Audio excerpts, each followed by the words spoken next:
have you got to give to me? What I don't really give myself. You are driven by the finer things. I see more than materials and wealth. Hey everyone, and welcome to a new episode of Illuminate Disclaimer.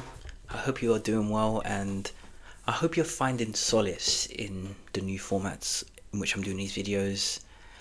It's just nice just to sit and just talk, not really have anything written up, just basically just letting my voice do the talking for now. I'll be doing more, I guess, targeted content later on in the year, but for now I just want to spend this time just reflecting on everything that I've learned this year.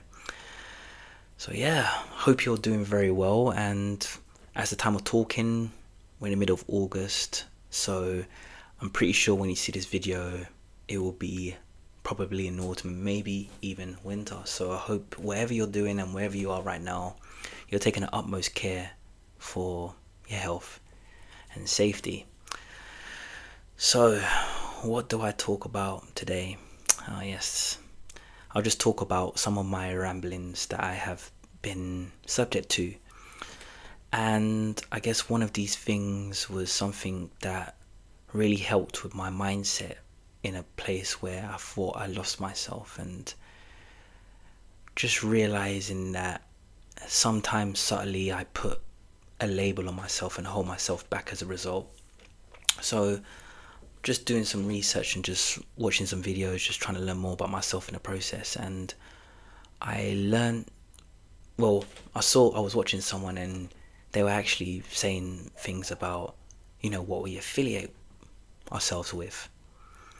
And in the past, I had profound images and saw myself being someone who spoke to large audiences, and I thought that I had to change my mentality to do that. And for the most part, this is progressive and it's understanding, but I lost myself. And I would say that losing yourself is good, because when you find yourself again, you learn so much more and you become more of a nuanced person as a result. But I realized I was putting myself into too many boxes to find myself. You can't find something in a room full of boxes. I mean, you can, but it takes a lot and it's very exhausting. And sometimes we unwittingly put ourselves into these boxes by labeling ourselves. Now, I realized that I'm Guyanese, South American, not Ghana. I get the two mixed up a lot. I am someone who has locks. I am someone who is, a bit shorter than average, I guess. I am someone who has parents from different backgrounds. I have specific beliefs. I come from South London. And I'm saying this to you just to highlight that by telling you those few things, I have subjugated myself, because I now have to see things from that perspective. So as a young person of color, I automatically put myself into the plight of those like me. And that could be a cycle of torment, suffering, and judgment. I don't really experience who I am, who the real me is, because I put my race before my identity sometimes. And although it's beautiful, it's a noble thing, ultimately it leaves you wanting more, because you never have that true satisfaction. If, for example, I wanted to have love and I was pursuing loads of, love interests, for example, when would it end? If I was in the pursuit of money by saying to myself I'm quote unquote poor, what will be enough money? Would there even be enough money in the world to satisfy? And I realized that by doing all of these things, by making my identity my job, my race, my religion, my orientation, I was not delving deep enough to know who I truly was as a person. I felt that was damaging me over time. I guess something quite recently was I saw myself to be rather spiritual. Nothing wrong with that, but just because I'm spiritual doesn't mean that I am a good person. Just because I'm spiritual doesn't mean that I'm going to seek enlightenment. What I need to do is just find who I truly am past all of these labels and try to imbue that into my destiny. Being spiritual helped me with a lot of things, but ultimately I will say I am not bound by spirituality. I am Sydney. If someone says, so do you believe in spirituality? Gosh, if I could say the word correct. If someone said to me, are you bound by spirituality? I would say, I understand its concepts and I appreciate it for what it is, but ultimately I am me. I am. As soon as I put a label or an expectation on who I am as a being in the physical aspect, I tend to neglect what I am as a soul.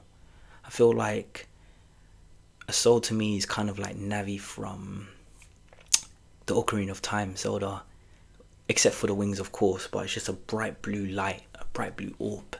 And I feel like we all are essentially orbs. We're an omnipresent color. We're just a color which cannot be described, and it's just brighter than a million suns.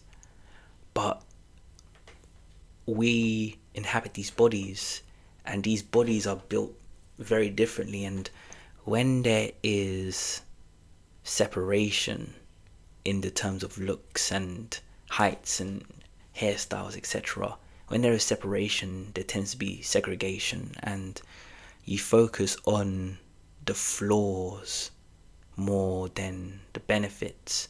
And even the benefits could be quite flawed within themselves, right? I know that as a person of color, I am strong, I am powerful, I've got ancestors, I've got all these things. But then when I get into certain situations, sometimes I tend to pigeonhole myself. Sometimes I can say I'm the villain.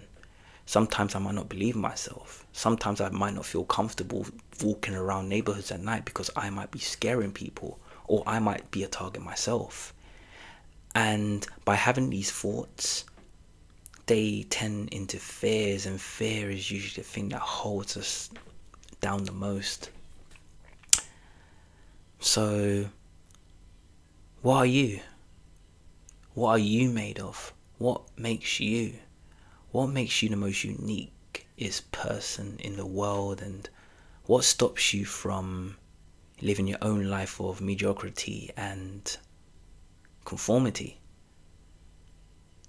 What makes you special? I think that's what we need to do in our lives. We need to speak to our, not only our heart and our brain, but our gut, our soul, our true calling. We need to find our path as individuals, and from there just make that long lasting, you know. I mean, we can say that we are this and we are that, but before all of that, we need to say I am. That's it. I am part of the bigger puzzle, an island in the sea. We need to find out who that is and lead with that kind of thinking, instead of just putting ourselves into a small box by saying that we are things that are only skin deep. But yes, it's been a new episode of Illuminate Disclaimer. I've been Sydney and you've been amazing. And thank you so much for watching. I hope you have a wonderful evening or daytime, wherever you are. And yeah, take care of yourselves. Be good. And keep on letting the light illuminate your path. Take care.